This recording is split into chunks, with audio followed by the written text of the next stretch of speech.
Hi అందరికీ. మీరు చూస్తున్నది మన వంటల వసంతం యూట్యూబ్ ఛానల్.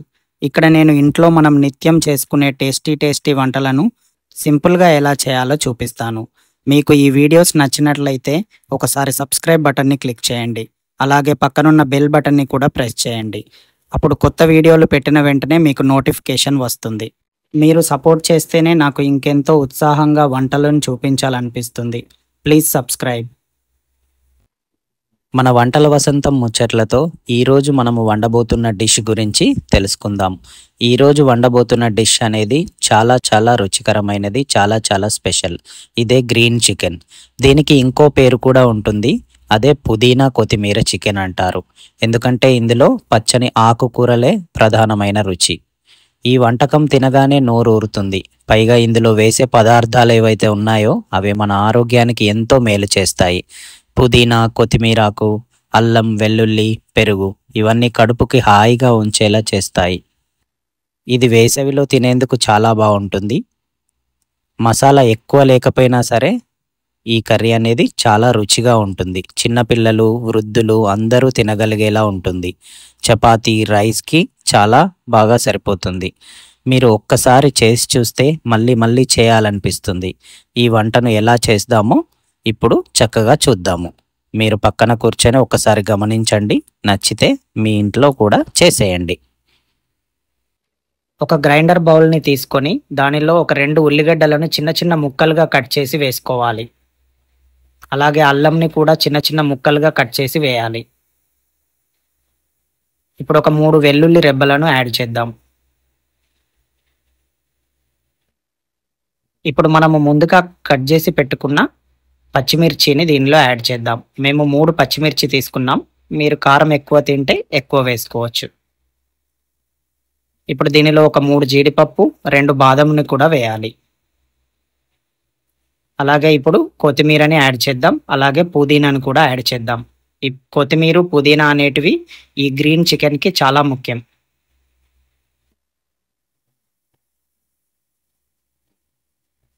వీటిని యాడ్ చేసిన తర్వాత ఒక టేబుల్ స్పూన్ జీలకర్ర పొడిని యాడ్ చేసుకోవాలి.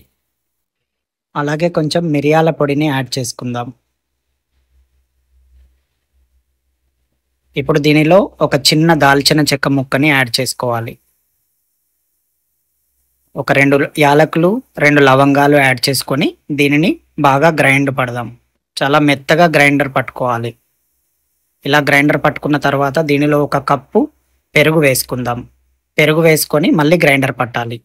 మనము ముందుగా కడిగి పెట్టుకున్న చికెన్లో ఒక టేబుల్ స్పూన్ పసుపు యాడ్ చేసుకోవాలి. అలాగే ఒక టేబుల్ స్పూన్ సాల్ట్ని కూడా వేసుకోవాలి. ఇప్పుడు మనము ముందుగా గ్రైండ్ చేసి పెట్టుకున్న పేస్ట్ని ఈ చికెన్లో యాడ్ చేసుకోవాలి. ఇలా పేస్ట్ని యాడ్ చేసిన తర్వాత ఒక టేబుల్ స్పూన్ కొబ్బరి పొడిని కూడా యాడ్ చేసుకోవాలి. అలాగే ఒక సగం నిమ్మ వక్కని దీనిలో పిండుకోవాలి.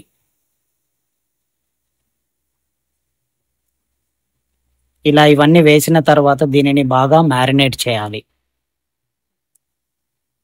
ఇలా ఈ పేస్ట్ అంతా ముక్కలకి బాగా పట్టుకునేలాగా బాగా కలపాలి.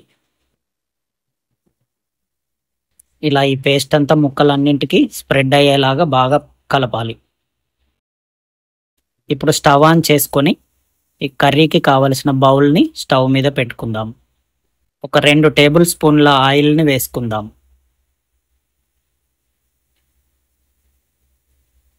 ఇలా ఆయిల్ వేడైన తర్వాత ఒక టేబుల్ స్పూన్ జీలకర్రని వేసుకోవాలి. ఒక 2 బిర్యానీ ఆకులను వేసుకుందాం. ఇప్పుడు ఒకసారి కలుపుదాం. ఇప్పుడు మనము మ్యారినేట్ చేసి పెట్టుకున్న చికెన్ని దీనిలో యాడ్ చేయాలి. ఇలా వేసిన తర్వాత ఆ ఆయిల్ అంతా ముక్కలకి పట్టుకునేలాగా బాగా కలపండి. ఇలా కలిపి దీనిని ఒక 5 నిమిషాలు బాగా ఉడికించాలి. మీడియం ఫ్లేమ్లో ఉడికించాలి. మధ్యలో ఒకసారి కలుపుతూ ఉండాలి. ఎందుకంటే అడుగు అంటుతుంది లేదా మాడిపోతుంది. ఇలా కలిపి మూత పెట్టి ఒక 2 నిమిషాలు ఉడికిద్దాం. ఇప్పుడు మళ్ళీ ఒకసారి కలపాలి. మనం దీనిలో వాటర్ పోయట్లేదు కాబట్టి మధ్య మధ్యలో కలుపుకోవాలి. ఒక 2 నిమిషాలు ఉడికితే ఇంకా చికెన్ రెడీ అయిపోయినట్టే. ముక్కలు ఉడికాయి. మనకు కావాల్సిన గ్రీన్ చికెన్ అనేది రెడీ అయిపోయింది. ఇది రైస్‌లోకి, చపాతీలోకి చాలా బావుంటుంది. మీరు ఇలాంటి చికెన్ ఆల్రెడీ చేసినట్లయితే మాకు తెలుసు అని కమెంట్ చేయండి. లేకపోతే ఈ చికెన్‌ని మీ ఇంట్లో తప్పకుండా ప్రిపేర్ చేసుకోండి. Thank you. ఇలాంటి మరెన్నో ఇంట్రెస్టింగ్ వీడియోల కోసం మా వంటల వసంతం యూట్యూబ్ ఛానల్‌ని సబ్స్క్రైబ్ చేసుకోండి. పక్కనున్న బెల్ బటన్‌ని ప్రెస్ చేయండి. ఈ వీడియోని మీ ఫ్రెండ్స్ అండ్ ఫ్యామిలీకి షేర్ చేయండి. లైక్ చేయండి.